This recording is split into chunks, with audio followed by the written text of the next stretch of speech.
I first heard about Marrow's Hollow because of a broken statue. They tell it like a newspaper lead.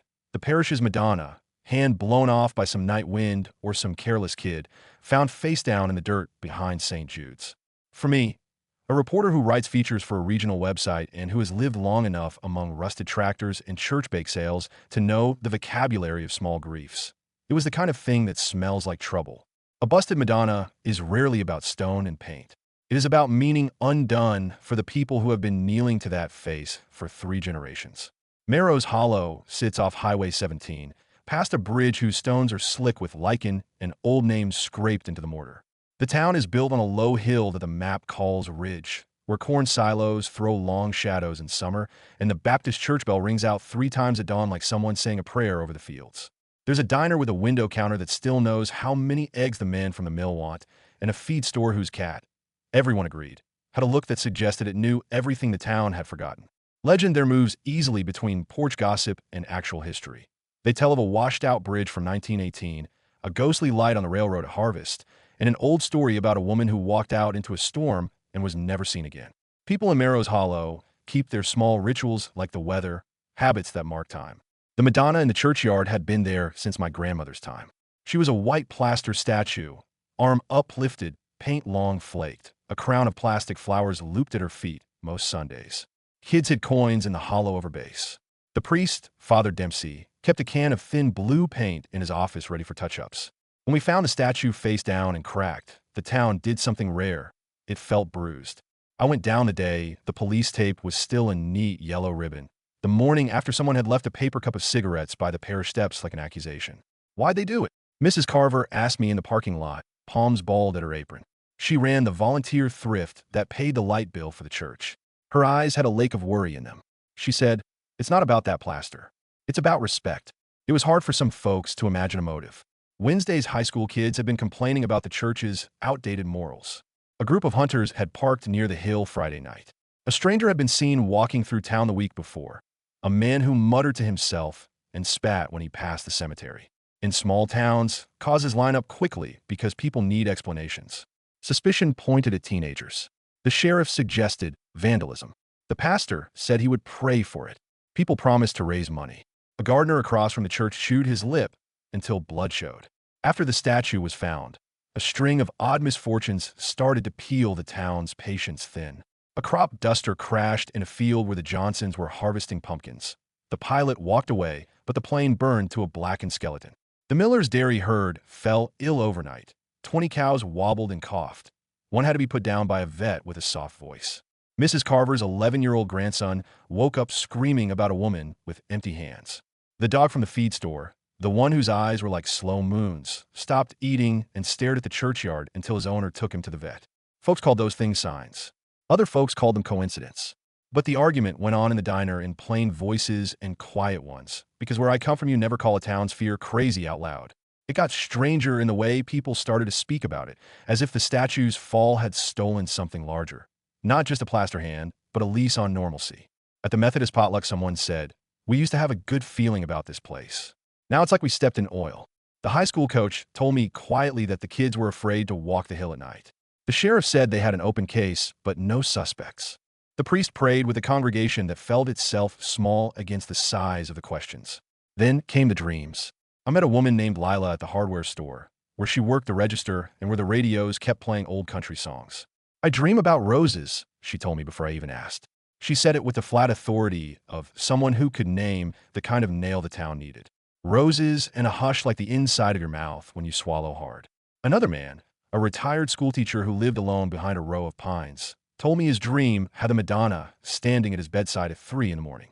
She never spoke, he said. Just looked at me like she was waiting for something. At first, everyone said, that happens after traumas. People dream. Then somebody reported a smell of roses by the church at dusk. A kid swore the statue's crown had been found in a toppled planter, whole and untouched by dirt. There were whispers that sounded like prayers and like gossip, that the town had been marked for something. When ordinary senses go on edge, small signs knit together into a pattern. Whether it is fear or faith, the community began to lean into the pattern. The past of Marrow's Hollow has its own insistence. The town was founded around a mill and a river the kind of place where old photographs lined the post office and the old families remembered who worked which field. There's a story older than the mill. The hollow was once called Mary's Ridge for reasons nobody alive could spell out quickly. Some documents, brittle and folded in the county archive, said the town had once paid a group of nuns to bless the soil. The historian at the library, a soft-spoken woman who smelled of lemon oil and dust, said, "We have always been a town that listens to signs." History in these places becomes part of the weather. You cannot ignore it. One evening, a week after the statue was found, the sheriff's deputy walked into the diner looking pale. He told the bartender his sister had woken up in tears with a palm print on her cheek, like someone had touched her with an open hand. The deputy kept his hands in his pockets. He said he couldn't explain it. That same night, our local pastor received a call from the state penitentiary across the county, a place with barred windows and a name on the map that smelled like concrete and old coffee. There had been a fight in the women's wing 2 cells over, and a prisoner, they said, had gone silent, refusing food. It was strange because she was a woman who had prayed louder than any other in the building. They said she was not speaking at all. I drove down the 2-lane that passes the railroad and the grain elevators to see what the penitentiary had to say. The county lockup was an old brick building that smelled of machine oil and bleach, a structure you don't notice until you're close enough to feel the hum of fluorescent lights through the windows. Around that gray block of bricks, the town's definitions of inside and outside were rigid. The prisoners were someone else's trouble. Yet that night the call had been made to the parish. Perhaps it was the priest's voice, calm, invasive, or maybe it was the sheriff who thought prayer useful when the generator failed, but the prison had called. Inside the penal yard, the workmen had hung a temporary light. I watched guards walk their circles like tired beasts in a zoo. That's where I first noticed the 2 cells, adjacent, separated by cold iron and a narrow way of light. One cell held a man called Miguel Rivera. He was lithe, with a jaw that still had the shadow of stubble and hands rough from labor. He was a local from the opposite side of town, a farm worker who believed in saints and rosaries and a God who smelled like the earth after rain. The other cell held Jamal Hassan, who had grown up here as well, though his family came from farther out and practiced Islam. Jamal kept his head shaved and read quietly from a small, folded book of prayers. They had been enemies in the township since. Towns split along old lines. Family feuds, land disputes, arguments about school taxes sometimes carry the shape of religion and sometimes not. Miguel and Jamal had not seen eye to eye. Yet when I arrived, the guard told me something that made me lean forward until the smells of dust and bleach seemed like breath. "They've been talking," he said, without the suddenness of shock, but with the surprise of someone who has watched a storm from the safety of a garage. "Neighbors, but," he added, "different prayers. They swear they're seeing things. They've been seeing dreams," he told me. They had been seeing the same dreams about the statue's fall and about a lady wrapped in cloth like sunlight who passed between 2 cells in a white glow. Guards learned to listen to inmates' stories the way farmers learn to read clouds, for what they might predict. The deputy leaned on the gate and said, "You can call it contagion if you want, but they've been talking for days." I asked Miguel about it across the thick glass. He smiled, small and surprised the way someone who has been offered a plate unexpectedly might. "At night, I hear her," he said in Spanish, and then in careful English because the prison tried to be accommodating. Not with words, but with feeling. Like the smell of my mother's kitchen when she used to make tamales. She doesn't blame. She looks like someone who has been waiting at the edge of town for a long time. Jamal, on the other side, had his own way of saying it. He told me he had been raised to be careful about visions. "We do not speak lightly of spiritual things," he said. His voice was even, practiced, and then it shook just a fraction. "But when I close my eyes, I see a woman in light. She is not the woman in our prayers, but she is not. She is sorrow. She says nothing, but I feel called." "Called to what?" I asked because this was the exact place a journalist listens for motive and meaning. "To speak," Jamal replied. "To stop hitting, to stop calling names. To make peace where you can." That was the first time I heard the word peace float between iron bars like a paper bird. It felt strange and possible. The prison records showed a sudden dropping of petty fights. Guards found notes folded into corners of mattresses, apologies, lists of chores to share, small letters toward families. A man who had been rude to a nurse sat quietly and helped another inmate mend his shirt. The jailer, who swore he was not a sentimental man, told me he had been surprised to find that 3 men had fixed a leaking pipe together without being ordered. "If this is contagious," the jailer said, "I'll take it." Outside, talk spread back into town like steam off the river. Some people were furious, some were hopeful. At the hardware store, a man told Lila to mind her own business and that this saints and saints nonsense had nothing to do with fixing the milking machines. Down by the feed store, an elderly woman who had once seen a comet in the sky whispered, "Maybe it's time someone listened to the old stories again." That night, a strange hush settled over Marrow's Hollow. The church bell did not ring for the usual early morning mass. Someone had left a bouquet of wild roses at the base of the parish steps. No note, no name. The town slept, but not all the towners slept the same way. I sat in my car by the penitentiary, the heater warming my hands, and listened to the loop of two radios, a talk show host on one side of the county and a late-night gospel on the other. At around 2 in the morning, the deputy drove by and stopped. He rolled his window down and said, "You hear that?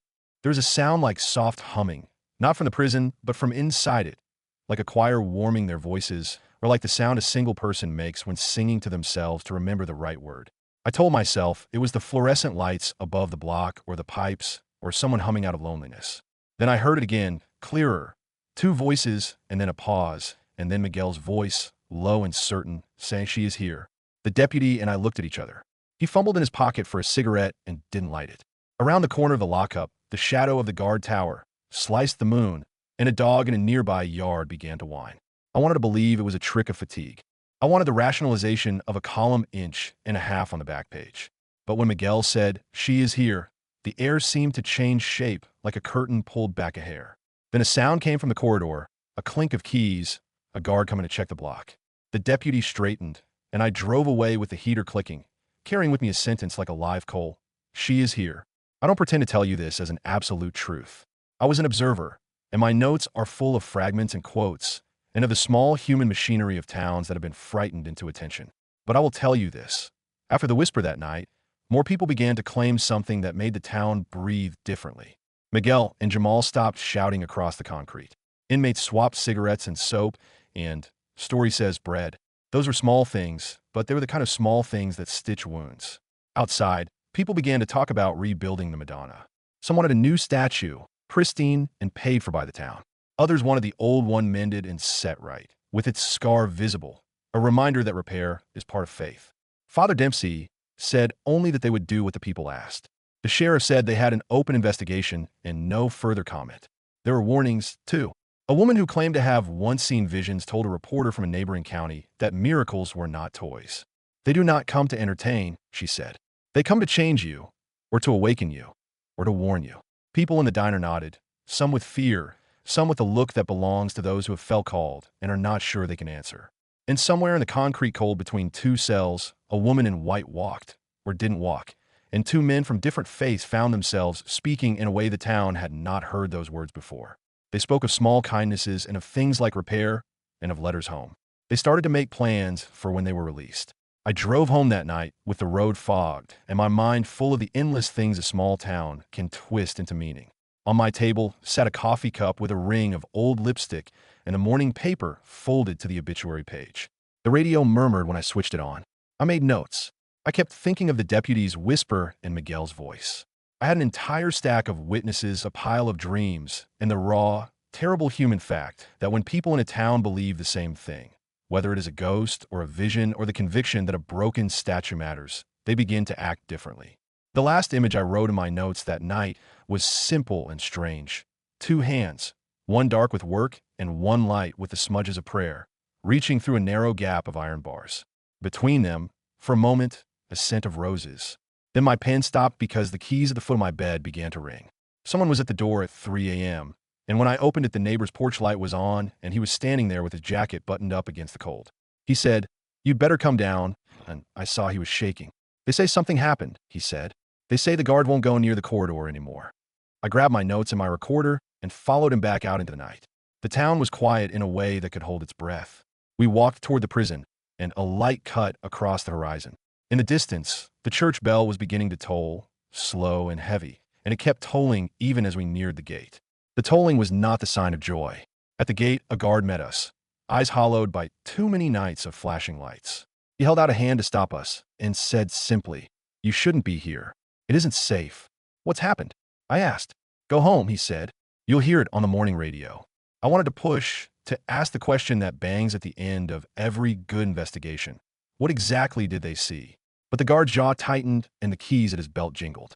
Behind him, the corridor lights burned like a white river, and through the high, barred window, I could see two small figures standing close together near the door of the cell block. They were not moving like people at rest. They seemed to be waiting. When I asked the guard again, he looked past me to the prison and then back, and his voice dropped. "If you care, come in the morning." I walked away that night with a sense of something happening that would not be contained to a courthouse or a church. It was seeping into the town like water beneath a door. I turned back once and saw the windows of the block glow like eyes. Then the bell in the town struck in a pattern I did not know, slow, then faster, as if someone were counting out seconds. I went home with my recorder under my arm and my heart loud in my ears. In the morning, I would call the sheriff. I would call Father Dempsey. I would try to pin down what had happened and what people had seen. But the feeling on the street was not the sort of thing you solve with a statement. It was the kind of thing that invited you to bend your head, to step outside the small boxes the town had used to sort itself, and to listen. There was one certainty left on my pad. The story was not over. Something had crossed the boundary between the holy and the practical in Marrow's Hollow, and it had landed in a place where people had iron bars and bad coffee and the kind of raw need that makes miracles possible or dangerous. I turned the keys in the lock of my house and sat with that for a long time, writing only the facts I could gather, but feeling as if the air itself had been rearranged. Outside my window, in the thin blue of dawn, someone sang a hymn in a voice that could not be one single person. It rose from three directions at once: the church, the penitentiary, and a house with a porch light still on. My recorder sat on the table. My notes were a spiderweb of fragments. I knew that what came next would require more than observation. It would ask for witnesses who were willing to change the story they had been living. And then, right before the light broadened into full morning, my phone buzzed. A text. "You need to come now." It was from Father Dempsey. The message had no time, just the two words. My hands tightened around the phone. Outside, the hymn faded into the sound of someone weeping. I grabbed my coat. I left my house with a recorder and my notebook, and I had the sudden feeling that whatever was about to happen had already begun. When Father Dempsey's two words blinked on my phone, I thought of any number of quiet emergencies: a confession that needed talking through, a parishioner in the hospital, a sinkhole under the rectory.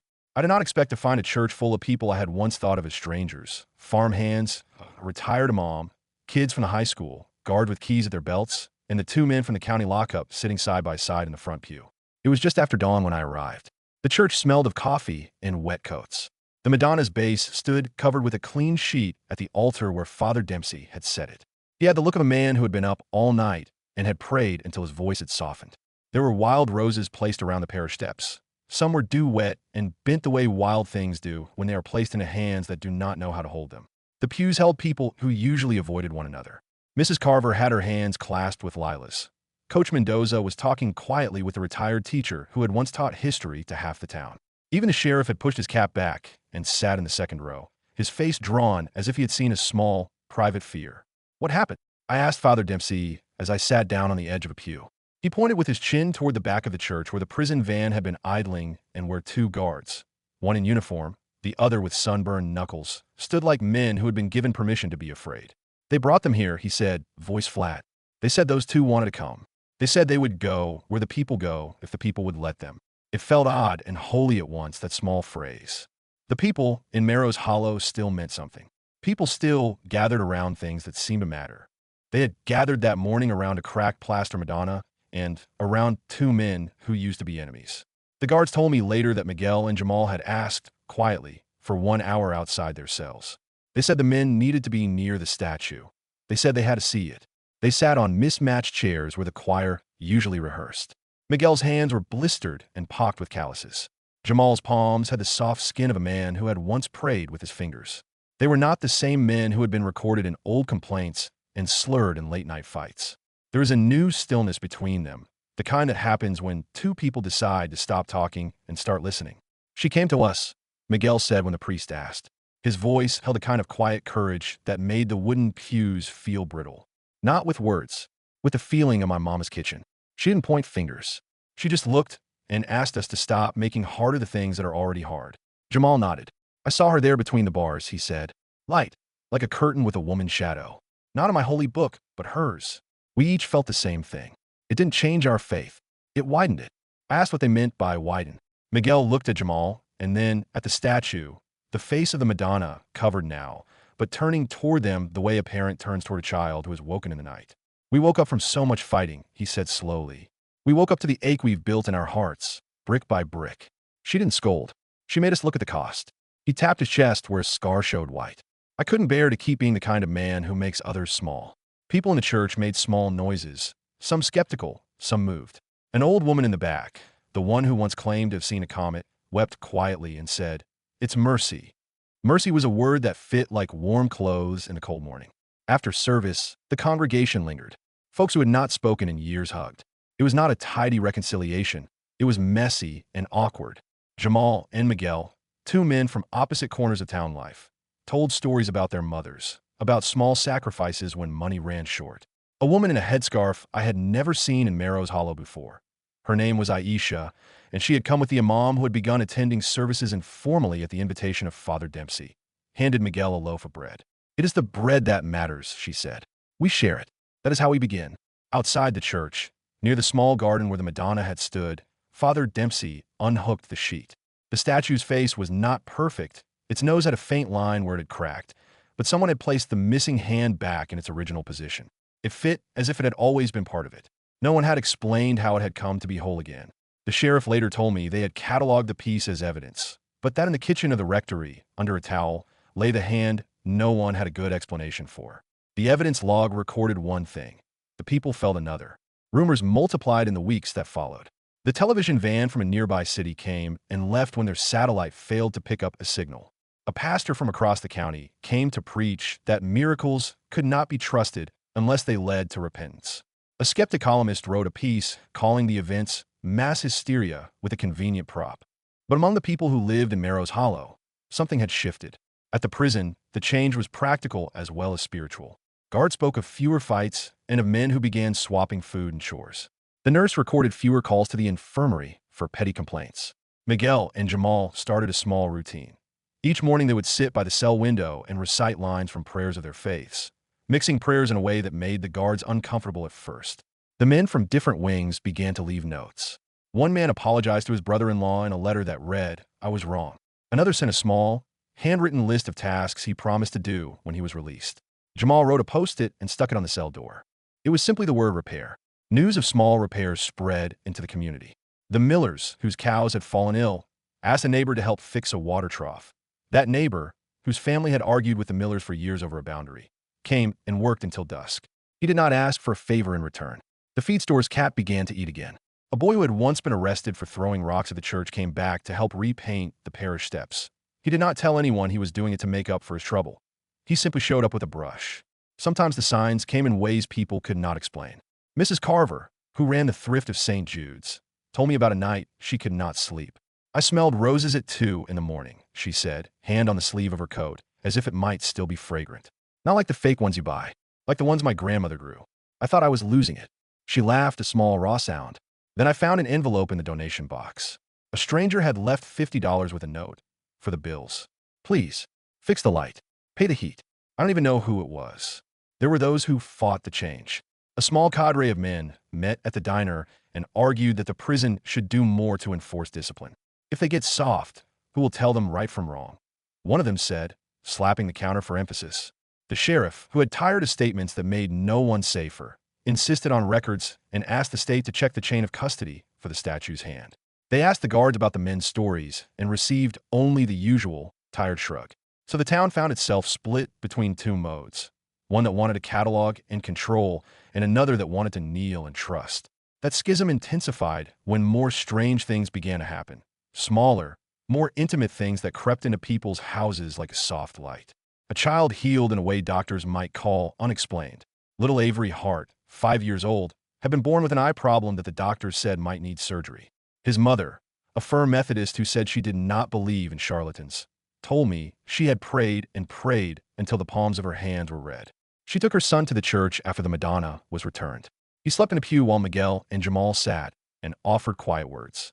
A month later, at the pediatric clinic, the specialist looked at Avery with a puzzled frown and said, "The vision is better. We'll monitor it." For the Harts, it was a miracle. For the clinic, it was a case marked improved function. Stories like that travel faster than any official record. A neighbor of mine who mended fences for a living told me he had found a coin on the road, perfect and shiny, as if newly minted. He took it to the feed store and paid for grain for his neighbor in debt. "I don't know why I did it," he told me, wiping his hands on his jeans. It just felt like the thing I should do. The old legend of Mary's Ridge came back into conversation. The county historian dug up a brittle, yellowed newspaper from 1892 about a strange light that hovered over the river and about a woman who had been said to save a child from drowning by pointing the townspeople toward a shallow shelf of water. There was a name, Agnes McCall, that nobody in living memory could link to living relatives. The legend had an air of the old ways. The town had once paid for a nun to bless the river. Those old stories were the kind of things that make a community less alone when faced with unexplained events. They become a shared vocabulary. But warnings arrived too. A woman who had been wandering the county for decades, some called her a prophet, others called her a madwoman, came to the church and stood at the doorway with a blanket around her shoulders. She had a voice like gravel and eyes the color of bell jars. Miracles can be a test, she told anyone who would listen. They come with choice. Choose wrong, and you will find yourselves punished for your vanity. That language of punishment ran cold through the town. People remembered the crash of the crop duster, the sick cows, the sudden fever that had claimed a farmer's wife up the ridge. People also remembered the bread left on the doorsteps, the coins in the parking lot, the men who mended fences without being asked. What happened next seemed to hang on a question as old as prayer. Would the change make the town kinder, or would it make the town proud? Then, one gray afternoon, something happened that could not be ignored. A local man, who had come to the church to take a photograph of the restored Madonna, collapsed in the yard without warning. He did not move. People ran. Someone called an ambulance. The man was carried inside where Father Dempsey and the imam and the sheriff stood over him, hands on his chest, shouting for breath and miracle in the same place. He was taken away, and later the hospital called to say he had no sign of stroke or heart failure. He had simply been struck down and recovered without explanation. He said later in the diner that he had seen a vision of the Madonna standing at his bedside, and she had placed a hand against his temple. He woke up with a name on his lips, forgive. He later sought out a man he had fought with for years and apologized. Small things and strange healings kept the debate alive. The neighboring county sent a reporter with a microphone who asked sharp questions about evidence, about lack of explanation. The events were too raw for the sheriff and too holy for the skeptic to be satisfied. Lines hardened in the town. Those who wanted to be protected by the rules, and those who wanted to be led by the sign. At the prison, a more tangible peace continued. The men took to leaving scraps of bread for one another. A woman who had been the loudest in the women's wing, karaoke loud, often in trouble, started knitting and left a scarf at the door of a new mother. Little arrangements of kindness stacked like quiet bricks. One Sunday, after service, Jamal took the microphone. He spoke in a steady, careful voice, and the congregation listened with the strange courtesy one shows to a person who is making a departure from the expected script. I don't know what it is, he said. I don't know the name of what we saw with Miguel. But I know this. When I closed my eyes and saw a light, I felt no shame in my hands. I felt the work of my faith was not in standing alone, but in standing with you. In our prison, they gave us little, just a mattress and a bowl. But the more we shared, the less the bowl mattered. The hand of another person is not the enemy. The applause was soft. Exit polls later in the diner would show many folks tried to explain away the applause. They wanted goodwill, or they wanted to be polite. But if you were there, you felt something that was not just polite. You felt the sense of people deciding, together, to change what their lives had been. Even skeptics had small moments of softness. The man who built fences admitted he had cried one night in his truck. He told no one because it made him feel foolish. He said it was the smell of roses that did it. Maybe they just loosened something sad inside us, he said, trying to make a sentence sensible to himself. Maybe we needed to loosen it. Not everything bent to healing. The old argument over the new school budget flared again. Some townspeople accused others of using the miracle as a way to influence votes. Small, bitter things still found purchase. But the town's pattern had changed. Even when people argued, they argued in a way that had a new measure. They argued with faces that could not be entirely angry. They argued with an awareness that they were being watched by something they could not categorize. Then came the night when the penitentiary called for an extra chaplain.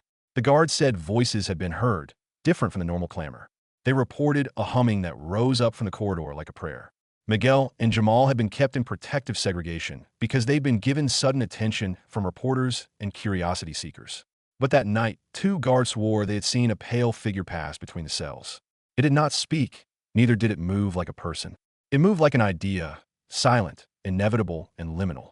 That is when the county press began to pay attention with the sort of intensity that turns a small town strange.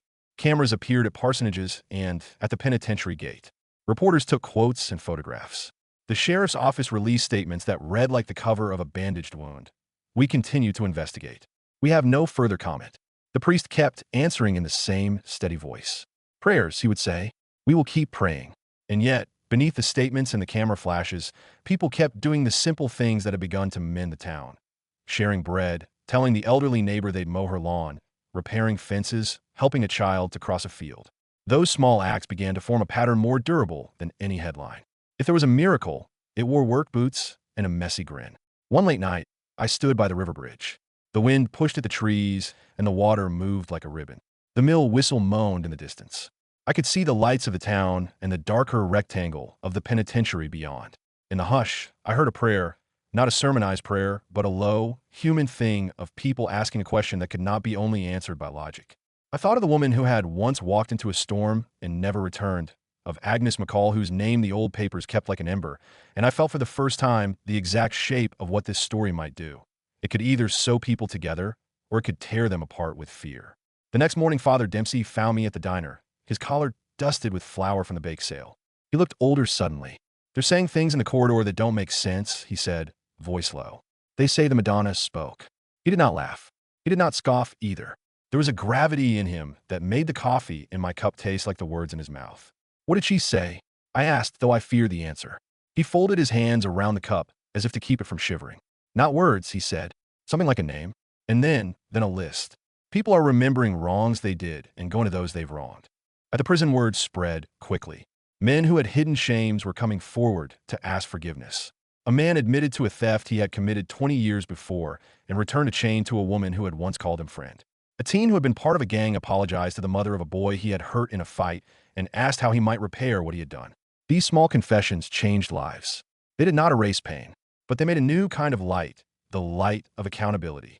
I remember driving to the lockup that afternoon and seeing Jamal and Miguel through the high, grated window.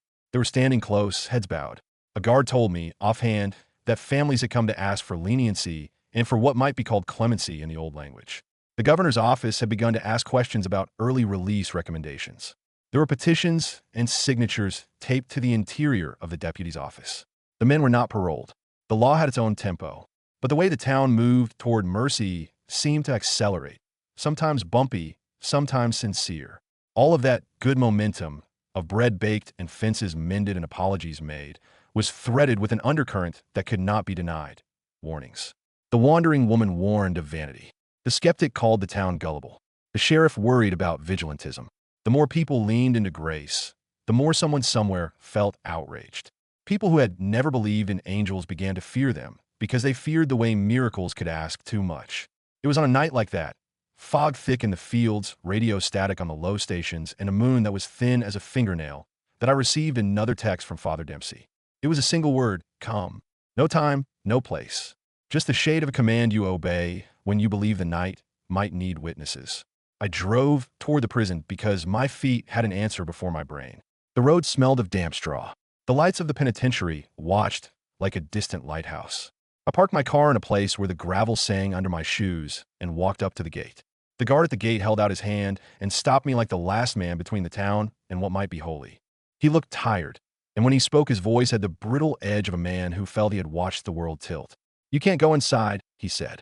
Father Dempsey texted, I said. He wants witnesses. The guard's jaw worked.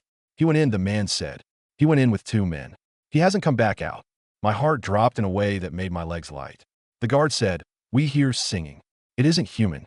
It goes beyond the corridor. And then he stopped because to say the last part was to step into a belief that was not polite. There's a light, he added, voice smaller. Like the church light, but not from here. It moves. I pressed my hand to the cool metal gate. Beyond it, the penitentiary hummed like something alive. The bell in town struck the hour. I listened for Father Dempsey's voice. I listened for a human sound. All I could hear was the river and the quiet chorus of insects. Then, in the distance, a sound rose that made the hair on my arm stand up. It was a sound like a choir with no words, like a single note stretched until it felt like a story being told. The guard stepped back. Go home, he said. Please. I did not go home. I moved toward the side door and found it open a crack. Light leaked out. Not the harsh fluorescent of the block, but a soft, moonlight glow. My breath made clouds in the cold air. My notebook was in my pocket. My recorder was off. I put them both into my hands because I always think of the pen first when the world grows strange. Inside, the corridor smelled of lemon oil and something else. Roses maybe, or the memory of roses. The humming grew, and there, halfway down the block, two small figures stood in the doorway between cells. Two men and a man with a collar, and between them the air seemed to move like a small storm. The light pooled and bent around them in ways my eyes did not know. For a moment I could see nothing else but that absorption of glow. And then I heard it, a voice older than Father Dempsey's and not human, that said a single phrase. The corridor froze around it like a photograph. What she said, the voice whispered. No, the corridor whispered it. Was her name and a list. The list begins now. My knees went soft. The recorder was in my hand. I pressed the button. The device fell like a rock. The light condensed, and for a breath I believed I saw a woman stand in the doorway. Pale, hesitant, and wrapped like the morning fog. Her face was familiar and new. Miguel and Jamal were looking up at her with eyes that had the clarity of people who had decided to be honest. Father Dempsey, smaller than I thought he would be if a miracle surrounded him, held out his hands. Then the light swallowed the corridor, and I could not tell if it had been a trick of imagination or something that had actually walked through the bricks. People in the town would later call it many things. For now, I sat on a cold step and felt the world tip. The last thing I remember was a sound like a church bell stopping in the middle of its note. Then the corridor lights blinked off and on like breath. Then silence. Then a whisper in my ear, the sort of whisper that carries a promise or a threat. She asked for repair, it said. Begin. I did not know if begin meant mercy or punishment. I only knew that if it was a command the town would have to answer. And I knew, down in my bones, that nothing about Marrow's Hollow would be the same by morning. I stood up in the dark and walked back out into the night, the sound of the river huge in my ears. The guards watched me go. The town's bell chimed like someone counting the moments. And somewhere inside the penitentiary, a list had begun. When morning came, Marrow's Hollow was not the same town that had gone to sleep. The sky over Ridge was the color of old porcelain, the air slick with the feeling that something had been done and could not be undone. I drove toward the penitentiary and found the lane already crowded with neighbors, reporters, and people who had come because they could not stay away. There was a hush, the kind you get when the whole town has read the same letter without words. At the gate, the guards looked different, older, not just from age, but from a kind of private gravity. They had spent the night watching a corridor where light and sound had refused to obey the usual rules, and what they had seen had changed them out of proportion to how they would describe it in print. One of them handed me a single sheet of paper, smudged with the smear of a coffee ring and folded at the edges. On it were a handful of names and a list of things to do. Repair fence at Miller Farm. Visit Mrs. Kane. Return chain to Sarah Lowe. Pay back 3 months' wages. The handwriting was a mix, some of it neat and schoolboy straight, some of it hurried and slanted. No one could say for sure where the list had come from. Some swore it had been tucked through a vent. Others said the words had appeared on a napkin in the rectory kitchen. The list was the new law of Marrow's Hollow. Small acts, practical things, the work of people living together. They were not grand theology. They were nails hammered into a fence post, a loaf of bread carried to a neighbor, a long overdue apology handed across a table. Father Dempsey called it beginning the repair. He read that phrase aloud in the church that evening, and people leaned forward as if leaning were sacrament itself. I followed the paper trail the way you follow a river. The first stop was the Miller Farm, where the cows had been sick and the trough had been fixed during the night by a man who had once sworn at old Mr. Miller across a fence and called him names at the auction. The two men met at the gate with a kind of awkward, human peace. They did not hug like soap operas at a reunion.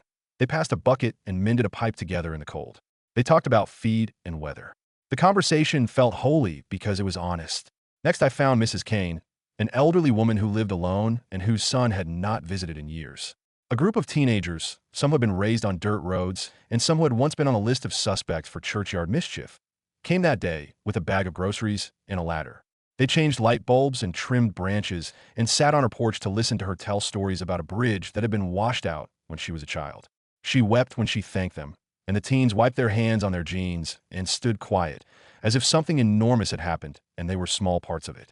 The list moved through the town like a patient fire. It asked for small things and produced large changes. People paid debts they had let sit like old fruit. A neighbor returned metal tools that had been taken in a storm of anger years earlier.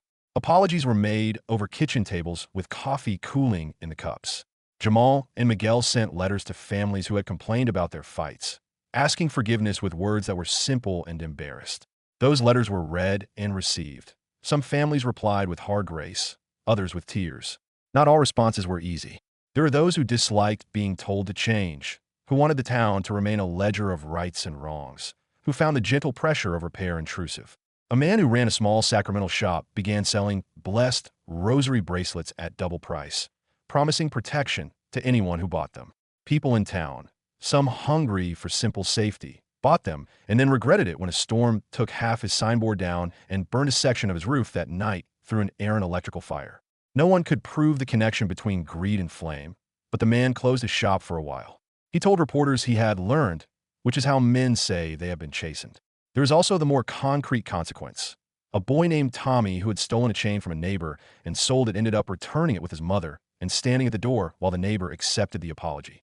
The neighbor looked at the chain and then at Tommy and asked softly, "Will you help me with the fence?" Tommy helped. When the neighbor later said, "It's not about the chain," Tommy nodded as if he had understood a complicated math problem all at once. I watched Jamal and Miguel as the days spread like paper maps across the town. The two men wrote lists, swept corridors, and mended clothing for others. They taught the younger inmates to read in the evenings and shared the small kindnesses that people who have been held in one place for a long time often learn by necessity. Jamal taught a man how to say a prayer in Arabic, and Miguel taught a man how to fold an envelope neat enough to send a letter across county lines. It was a small, stubborn school of repair. The penitentiary made small accommodations. The sheriff's office, pressed by human stories of change and by reams of witness statements, prepared reports. Lawyers wrote letters. The governor's office, which had been receiving calls from constituents in other towns and a few emails that begged for mercy, asked for assessments of character. The parole board reviewed the inmates, weighing the small human acts of the last weeks against records that had once set them apart. Words like rehabilitation and mercy were thrown around in meetings adults attended with clipboards and worry. There were darker moments too. Not everyone mended. One man, an old grudgemonger who had publicly mocked nightly choir practices that had sprung up in the prison yard, went to the feed store to argue with the owner about a debt. Words escalated into a fight, and the man wound up with a broken arm. Folks whispered that punishment had come for his arrogance. But people who believe in due process also wondered if perhaps a fight, simple, animal, had been misread by a town desperate for narrative. The rumor grew teeth until the man himself said nothing, and the town took the silence for a sign. These were the ambiguous edges of where miracles and human frailty meet. As the events continued, the Madonna in the churchyard changed from a broken relic into a shared altar. People of different faiths left notes there, some in English, some in Arabic script, some printed on sheet paper, and some written in careful cursive. A neighbor with no church told me he lit a candle there one evening for his wife, who had died in a hospital bed 5 years before. He said he didn't know why the act made him feel less alone, only that sometimes a place that has been tended by love becomes a center of living. And then, near the peak of what newspapers would later call the events, the town faced a storm that seemed to test the very idea of mercy. A thunderhead rolled in loud and black, swallowing the ridge. Lightning struck a tall oak near the sacrament shop. Rain came in sheets. A field of hay bales caught wet and warm and burned with a sound like sea. The farmer who owned that land had been skeptical about the whole thing. He had mocked the hymns, arranged for his workers not to join the neighborhood efforts, and insisted that faith was a private thing. In the night, his barn went up in flames, and the blaze lit the sky for miles. Firefighters came, the town rallied, and the farmer's livelihood was damaged in a way that would not be fixed overnight. People watched the fire in two ways. Some said it was a terrible coincidence and an accident of dry weather and bad wiring, and they meant it truthfully. Others said it was a punishment for the man's refusal to repair the harm he had done to others in his business dealings. The farmer himself, when he climbed out of the ashes with his hat in his hand, did not say miracles had struck him. He said merely, "I lost a lot. I have to begin." He did not claim to be chastened by a saint. He claimed to be left with a life he had to fix. Perhaps that is the same thing. The real miracle, if I can call it that without making the county court nervous, was not fireworks or brimstone. It was not the barn burning or the hand mysteriously returned. It was that the town began to hold itself accountable in ways it had not before. People who had spent decades in grudges found themselves in kitchens passing over pies and saying, "I'm sorry." People who had kept distance for reasons that once seemed permanent started showing up in each other's lives in small, thoughtful ways. Families that had been divided by pride were joined again by dinners. The imam who had begun attending services with Father Dempsey helped organize a community kitchen where volunteers of all denominations cooked and served together. They called it the repair table. People came, workers from the mill, inmates' families, the sheriff, and the boy who had once thrown rocks at the Madonna. They ate soup and talked, sometimes about trivial things and sometimes about the wound that had opened and how to stitch it. The repair table became a place where the town's aching practicalities met spiritual hopes. Jamal and Miguel were the obvious faces of a change that was not limited to them. They both had parole hearings. Lawyers argued. The board reviewed the inmates' records, heard testimony from people who had been helped by small acts, and listened to the deputy who had once stood with a cigarette and an unbelieving shrug. The board did not rush. The law is slow and the past is heavy. But in the end, both men were recommended for transfer to community programs and given long supervised release that would allow them to live among the people they had wronged and to continue the work of repair.